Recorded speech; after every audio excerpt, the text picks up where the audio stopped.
Hola, ¿cómo están? Bienvenidos a otro segmento en SCH, Sociedad, Cultura e Historia, en Orilla y Media TV, la cual pueden encontrar en las redes como Face, Instagram y YouTube. Continuando con esta serie de libros de autores entrerrianos, hoy vamos a hablar de Montaraz, de Martiniano Leguizamón. Vamos a la presentación y arrancamos.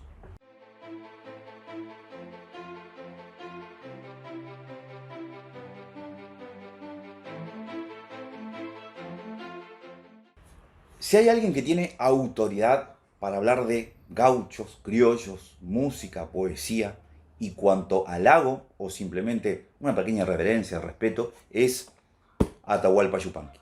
Su sola palabra pone un alto a quien lo nombre. En esta, su autobiografía, escrita en 1965, llamada El canto del viento, libro que dispongo y forma parte por supuesto, de mis pequeños tesoros bibliográficos. Atahualpa estuvo en Entre Ríos siendo muy joven, allá por 1930, y tenía su ranchada en las costas del Gualeguay, en Tala, muy cerquita de la ciudad de Rosario del Tala. En una parte del libro, cuando habla sobre su estadía en nuestra provincia, expresa: para tomar el callejón hacia el monte en que vivía, en Tala, pasaba junto a una ancha casona de varios balcones. Era un severo edificio color gris con jardín interior. El abanico de una palmera señalaba el tope de los techos. Yo aprendí a quitarme el sombrero junto a la puerta de esa casa, sin haberme atrevido a entrar jamás. Cada cual tiene su manera de honrar a la gente que distingue, y yo no hallaba otro modo que manotear el barbijo de mi sombrero, rindiendo mi mejor saludo para el caballero criollo que habitaba esa casa, don Martiniano Leguizamón. No voy a profundizar sobre la vida y obra de Martiniano Leguizamón, porque si tienen un poco de paciencia, hay mucha información en internet. Nace en Rosario del Tala el 28 de abril de 1958. Sus padres, el teniente coronel Martiniano Leguizamón y su madre, Paula Rodríguez. Épocas de un profundo sentimiento urquicista, su padre perteneciente a su ejército y su madre enlazada familiarmente con Francisco Ramírez. Martiniano Leguizamón es el menor de 4 hermanos, de los cuales Onésimo Leguizamón, el mayor, tendrá una brillante carrera de abogado, periodista y político, llegando a ser juez de la Corte Suprema de Justicia de la Nación. Honorio Leguizamón, el hermano anterior a Martiniano, exalumno y rector del colegio Justo José de Urquiza. Martiniano Leguizamón entabla una profunda amistad con José S. Álvarez, Fray Mocho, cuando estaba estudiando en el histórico colegio en Concepción del Uruguay, que continuaría por cuanto los dos residían en Buenos Aires y que Leguizamón sería el prologuista de Álvarez en su libro Tierra de Matreros. La escritura, la pluma, el martiniano comienza muy joven, pero es en la edición de Recuerdos de la Tierra de 1896 cuando ingresa de lleno a la literatura regional. En internet hay ejemplares para adquirir, pero la edición más nueva es la de Ediciones del CLE, esta editorial de Ricardo Maldonado, con esta tapa. En la primera edición realiza el prólogo Joaquín B. González. Recordemos que este es el que encarga a Vialet Macé el informe de la clase obrera en la República Argentina, al que lleva a Gerchunov a nacionalizarse argentino, etc. E incluso presidiendo la Facultad de Ciencias Naturales de La Plata como rector. A continuación viene la obra de teatro Calandria, que en realidad la había escrito antes de Recuerdos de la Tierra, pero la edición impresa aparece después en 1897. Y como ya lo explicamos en Montielero, este libro escrito por Manrique Balboa, Calandria estaba basado en un personaje real, el cual Martiniano alcanzó a conocer, y en base a este personaje escribe la obra de teatro mencionada. Y en 1900 aparece entonces la obra que vamos a analizar, Montaraz. Este es su tercera edición. Yo tengo 2 ediciones. La segunda, que es esta, de tapadura, aparecida en 1914, y esta edición en 1955. En Montaraz realiza el prólogo Roberto Pairó y un poema escrito en décimas, bellísimo, de Antonio Lamberti. En esta tercera edición, los editores comentan que para ese año, 1955, lo siguiente. Con esta edición de Montaraz damos comienzo a la ambiciosa y muy justiciera tarea de publicar las obras de Martignano Leguizamón. Una veintena de volúmenes, las que irán apareciendo paulatinamente. Darán una idea acabada de la significación actual de su obra literaria, histórica, etnográfica y folclórica, considerada entre las más importantes y fecundas de nuestra tradición cultural. La personalidad de Martignano Leguizamón, 28 de abril de 1858, 26 de marzo de 1935, es bien conocida. Evocador del pasado y escritor eminente, su legado intelectual, generoso por su volumen y notable por su calidad, ha merecido estudios exhaustivos y evocaciones afectuosas que permiten un acercamiento documentado a su vida. Entregada a los quehaceres de la inteligencia y a la creación artística, labores para los cuales estaba maravillosamente dotado. De los trabajos dedicados al estudio de su labor, recordaremos uno solo, el más extenso, completo y documentado. Juan Canter, bibliografía de Martignano Leguizamón, publicado en el Boletín del Instituto de Investigaciones Históricas, Buenos Aires, 1942, tomo 26, página 654-1002. Con la presente edición de Montaraz, creemos satisfacer el interés evidente que hay por leer este libro singular, hoy inenarrable. Entre tanto, preparamos otras dos ediciones de la misma obra. Una, magníficamente ilustrada por un artista de mérito y prestigio, destinada a los bibliófilos y amantes de las cosas nuestras. La otra, para estudiantes, realizada con criterio pedagógico, es decir, con un extenso vocabulario anotado donde se señalan las peculiaridades de la fauna, la flora, los giros lingüísticos y en particular los sabrosos regionalismos y expresiones de época, como así el carácter de los episodios históricos. Satisfaremos de tal modo una urgente necesidad como la que plantea el hecho de que, con muy buen criterio, se recomiende Montaraz como libro de textos en los programas de enseñanza secundaria de los establecimientos dependientes del Ministerio de Educación de la Nación y de algunas provincias como Entre Ríos, junto a la de Martín Fierro, Facundo, Mis Montañas, Juvenilia y La Guerra Gaucha. También se agrega en esta tercera edición el grabado en la contratapa, la marca de Hacienda, propiedad de Martignano Leguizamón, como un detalle de esta tercera edición. Bien, ahora sí, adentrémonos a la obra propiamente dicha. Como hemos hecho con los demás libros, utilizando el mapa de Entre Ríos para situar aproximadamente el espacio geográfico donde se desarrolla la narrativa. En este caso, en 5 lugares puntuales, los cuales los hemos pintado de rojo para que resalten los ya colocados anteriormente. Nuestro protagonista, que ya lo abordaremos en su momento, nace en Arroyo de la China, hoy Concepción del Uruguay, y lidera junto a sus guachos una parte de la caballería utilizada por Francisco Ramírez en su enfrentamiento a José Gervasio Artigas, en el combate de Las Guachas, Arroyo Las Tunas y, como lo menciona Martignano Leguizamón, el Sauce de Luna. Y por último, en el paraje de Ubajay, este último como escenario de un enfrentamiento utilizado para la finalización de la narrativa. Martignano Leguizamón utiliza los combates entre Ramírez y Artigas en 1820 para desarrollar Montaraz, un enfrentamiento que desde el revisionismo ha generado todo un dilema, porque estamos hablando del gran oriental Gervasio Artigas y su proyecto político, regional, independentista, la Liga de los Pueblos Libres, y Francisco Ramírez, su lugarteniente de confianza, que termina enfrentado con su jefe, proclamando la República de Entre Ríos y llegando con sus gauchos federales hasta las narices del centro porteño y atando los fletes en las rejas de la pirámide de Mayo.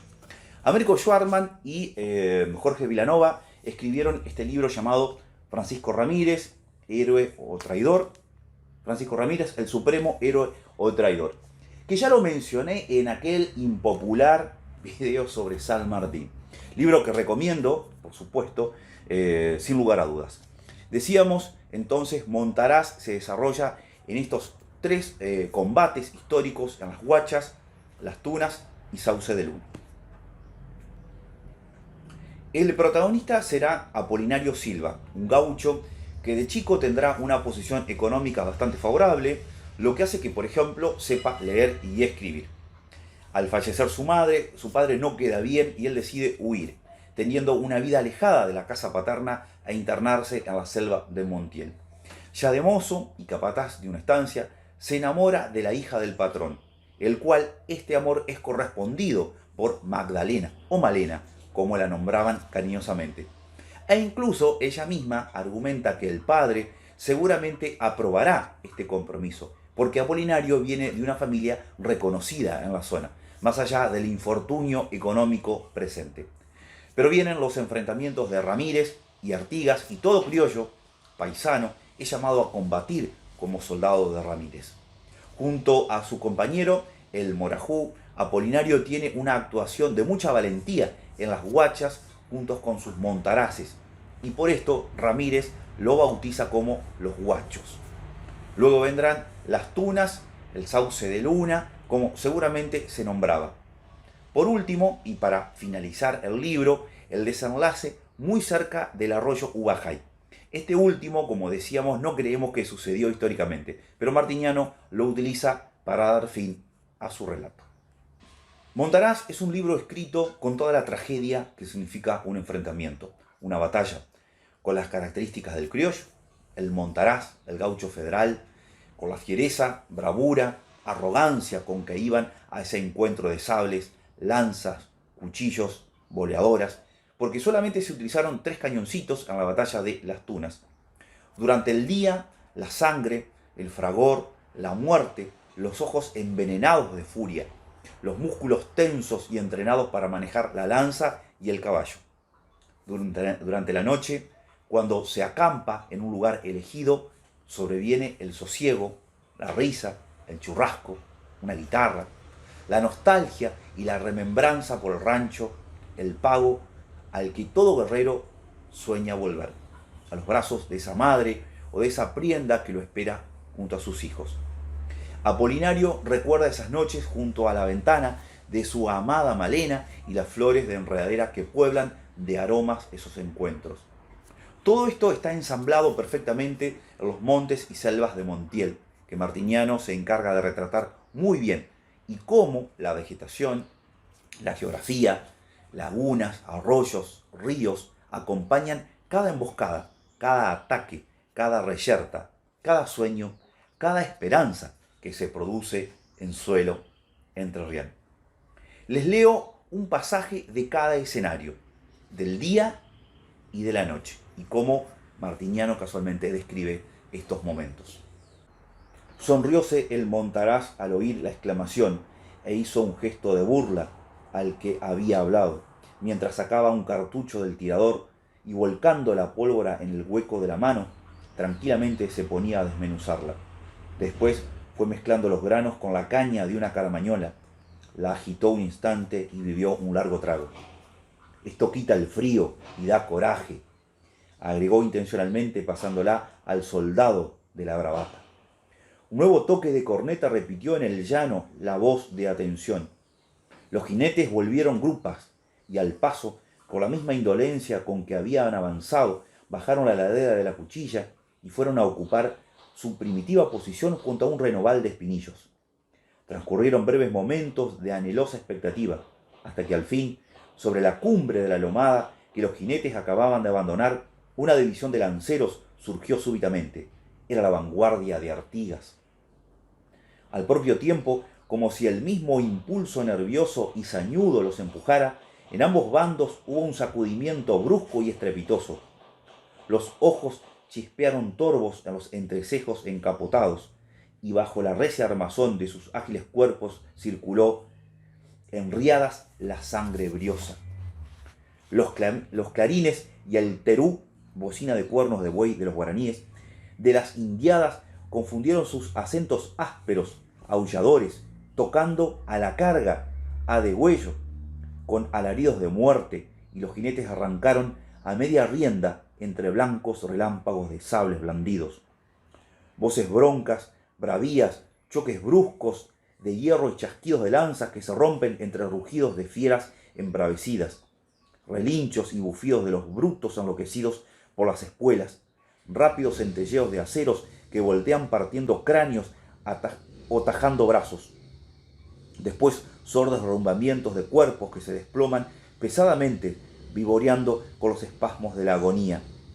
Y el hosco montón se revuelve, se apeñuzca, avanza y retrocede como un remolino enardecido por ese frenesí heroico del entrevero tradicional.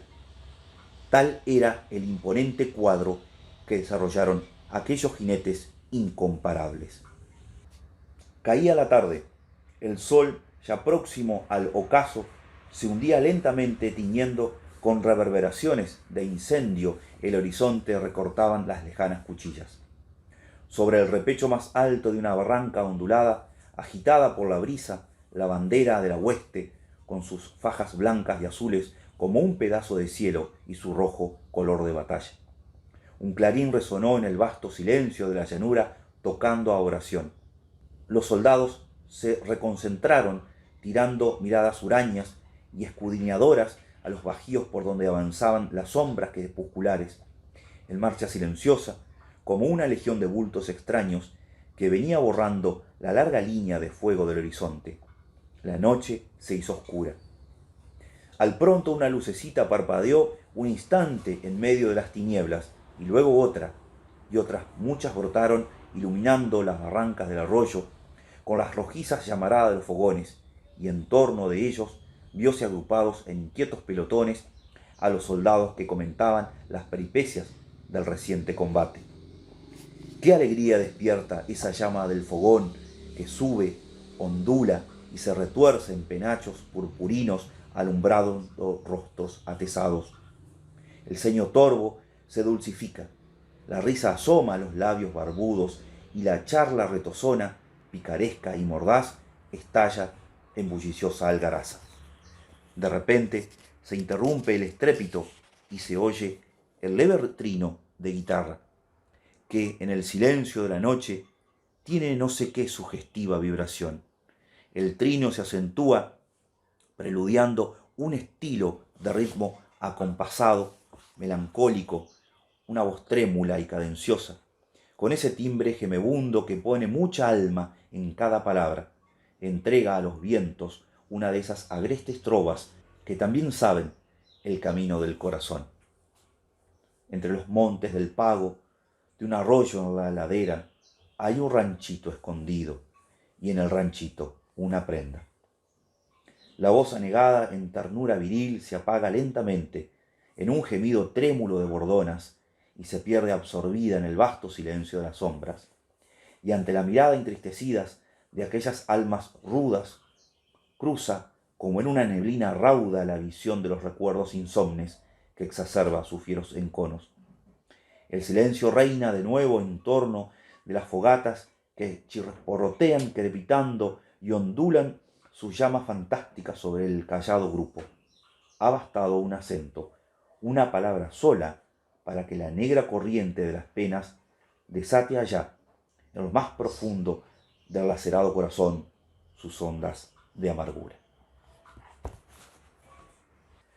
El final, por supuesto, no se los cuento, porque si tienen oportunidad pueden leer este maravilloso libro entre los tantos que dispone nuestra magnífica galería de escritores entrerrianos, tanto de prosa como de poesía. Muchas gracias y nos vemos.